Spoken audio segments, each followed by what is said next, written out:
इस वक्त ईरान बदले की आग में झुलस रहा है। इजराइल ने पहले सीरिया में घुस करके ईरान की मिसाइल फैक्ट्री को उड़ा के रख दिया है, कुछ इस तरह से, और अब खुल्लम खुल्ला ऐलान कर दिया है कि जरूरत पड़ी तो एक्शन और भी जोरदार होगा। और अब इजरायली सेना ने वो सुरंग भी पूरी दुनिया को दिखाई है जिसमें हमास ने 6 इजरायली बंधकों को मार डाला था। और ऐसे में बड़ा सवाल यह है कि ईरान के सुप्रीम लीडर खामनेई अब आखिर क्या करने वाले हैं, क्योंकि इजराइल की धमकी का जवाब नहीं दिया गया तो एक बड़ी फजीयत होगी और खाड़ी देशों के बीच साख गिरेगी, वो अलग।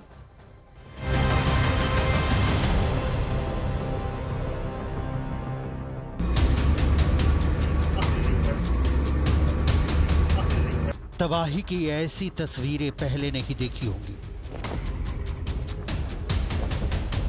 इजराइल हमास जंग की सबसे भयावह तस्वीर है ये। जहां तक नजर जाती है उजड़ा गाजा नजर आता है।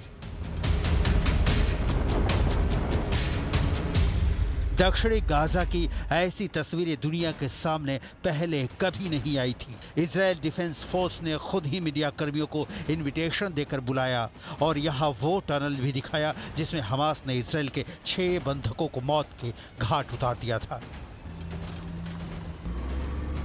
Tel El Sultan, that's the tunnel shaft where we took out our hostages. This is the place where the hostages were executed by the ruthless, barbaric terrorists of Hamas. With the warriors here, the commanders, who deal with a lot of fighting in this area, killed many terrorists. I think this is one of the hardest moments for them in this battle. Daniel हंगारी को पता है कि सिर्फ 42 kilometre लंबी और 6 kilometre चौड़ी Gaza पट्टी को नेस्तो नाबूद करने के बावजूद इजराइल अब तक पूरी तरह कब्जा क्यों नहीं कर पाया है। गाजा को झुलसाने के बावजूद वो कौन सा फैक्टर है जो इजराइल को हमास के अंतिम आतंकी को मौत की नींद सुलाने से रोक रहा है।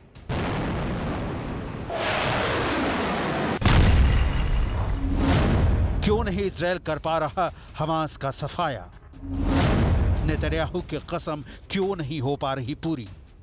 इसका जवाब गाजा में नहीं मिलेगा, इसका जवाब हमास के पास भी नहीं मिलेगा। इसका जवाब मिलेगा ईरान के सुप्रीम लीडर अयतुल्ला खामनेई के पास, यमन के हुथी विद्रोहियों के पास, लेबनान के हिजबुल्लाह के पास। ये वो फैक्टर हैं जो हमास के अंत की राह में नेतन्याहू के सामने दीवार बनकर खड़े हैं। लिहाजा गाजा भले ही जमींदोज होता दिख रहा हो, हमास के लड़ाके जितनी भी कुव्वत है उससे इजराइल के खिलाफ जंग लड़ रहे हैं। 101 hostages. We have 101 hostages. Women, children, the elderly.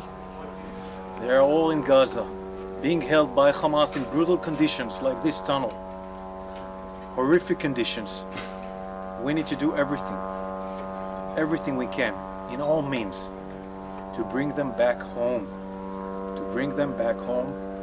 This is one of the goals of the war, and we will achieve it. कब तक चलेगी इजराइल हमास की जंग? कब तक नेतन्याहू फिलिस्तीन को जलाते रहेंगे?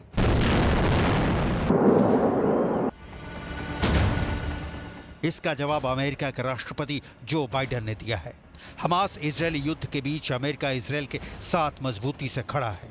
दुनिया भर में जारी विरोध के बावजूद अमेरिका की ओर से लगातार इजराइल को सैन्य सहायता मिल रही है।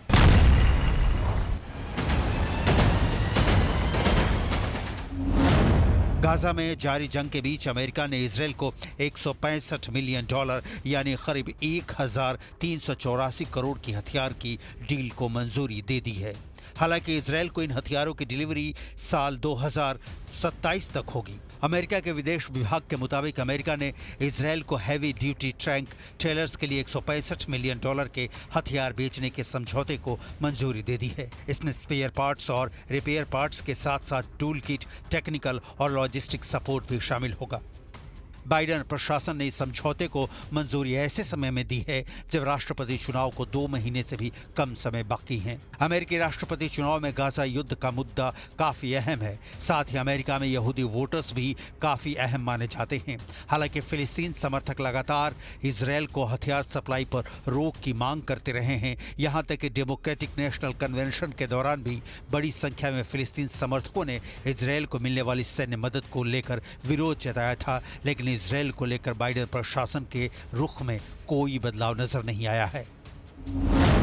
इससे पहले भी अमेरिका ने इजरायल के लिए $20 बिलियन के हथियारों की डील को मंजूरी दी थी। इस समझौते के तहत अमेरिका इजरायल को F-15 लड़ाकू विमान भी देगा। मीडिया रिपोर्ट्स के मुताबिक ये सभी हथियार इजरायल को कुछ वर्षों बाद ही मिल पाएंगे। लिहाजा इससे इजरायल की सैन्य क्षमता में तत्काल कोई वृद्धि नहीं होगी।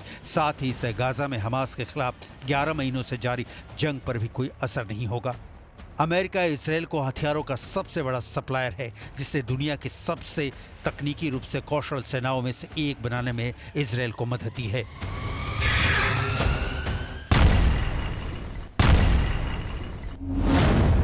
Stockholm international peace research institute यानी सिप्री के मुताबिक 2019 और 2023 के बीच इजरायल के प्रमुख पारंपरिक हथियारों के आयात में अमेरिका की हिस्सेदारी 69% थी। अमेरिका इजरायल को 10 साल के समझौते के तहत $3.8 बिलियन की वार्षिक सैन्य सहायता करता है, जिसका मकसद उसके सहयोगी को पड़ोसी देशों के खिलाफ बढ़त बढ़ाए रखने में मदद करना है।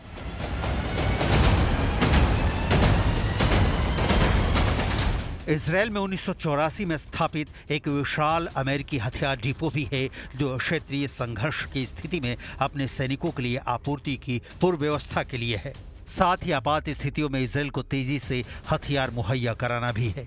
अमेरिका इजरायल का सबसे भरोसेमंद साथी है। ये सच है कि गाजा में मारे गए लोगों के लिए हंगामा बरपा तो अमेरिका ने 2000 पाउंड की बम की डिलीवरी कैंसिल कर दी, लेकिन ये भी सच है कि इजरायल को जब भी हथियारों की जरूरत होती है या होगी तो अमेरिका सप्लाई करने में तनिक भी देरी नहीं करेगा।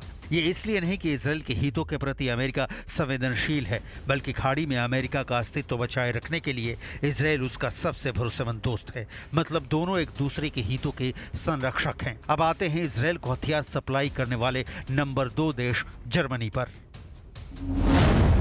Stockholm international peace research institute यानी सिप्री के मुताबिक जर्मनी इजरायल का दूसरा सबसे बड़ा हथियार निर्यातक है, जो 2019 और 2023 के बीच आयात का 30% हिस्सा है। 2022 में इजरायल ने जर्मनी के साथ 3 उन्नत डकार क्लास डीजल पनडुब्बियों को खरीदने के लिए 3.3 बिलियन का सौदा किया। चांसलर ओलाफ स्कोल्ज पूरे युद्ध के दौरान इजरायल की आत्मरक्षा के अधिकार के कट्टर समर्थक रहे हैं। इटली इजरायल का तीसरा सबसे बड़ा हथियार निर्यातक है, लेकिन सिप्री के अनुसार 2019 और 2023 के बीच इजरायल के आयात में इटली का हिस्सा केवल 0.9% था। इसी तरह ब्रिटेन इजरायल को हथियार सप्लाई करने वाले देशों में नंबर 4 पर है।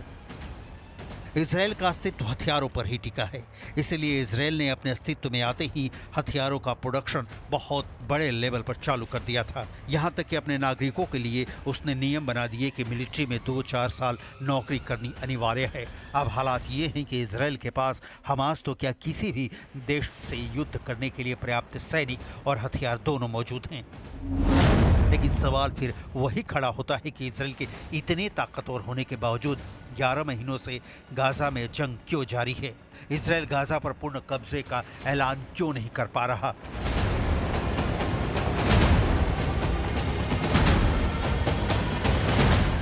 इजरायल के पास हरवा हथियार की कोई कमी नहीं है, लेकिन इजरायल के सामने चुनौती है आम फिलिस्तीनी। छोटा सा इलाका गाजा के लोग हमले में मारे जाते हैं तो जाहिर है दुनिया भर में नेतन्याहू की आलोचना होगी, और यही इजरायली डिफेंस फोर्स की चुनौती बढ़ जाती है कि वो हमास को चुन चुन कर साफ करे। इसके अलावा इजरायल को हमास से भी बड़े दुश्मन ईरान से निपटना है।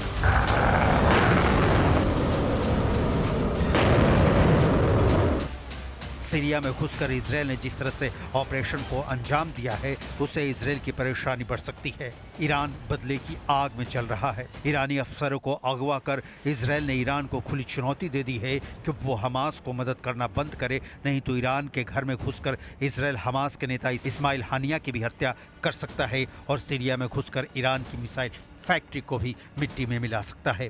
गाजा पर पूर्ण कब्जा करने की राह में एक बड़ी दीवार नेतन्याहू के सामने है और वो बाहरी नहीं भीतरी है। नेतन्याहू के खिलाफ इजरायल में लगातार प्रदर्शन हो रहे हैं। जिन लोगों के परिजनों को हमास ने बंधक बनाया है वो सड़क पर उतर आते हैं। नेतन्याहू पर यह आरोप लगाते हैं कि वो बंधक संकट सुलझाने में नाकाम रहे हैं। मतलब नेतन्याहू तमाम संसाधन होने के बावजूद बहुत बुरे फंसे हैं। हमास की सुरंगें शूल की तरह नेतन्याहू के सीने में चुभ रही हैं और इजरायली डिफेंस फोर्स तमाम बम गोला बारूद लिए गाजा में घूम रही है। फिर भी हमास के अंतिम आतंकी तक पहुंचना उसका मुश्किल दिख रहा है।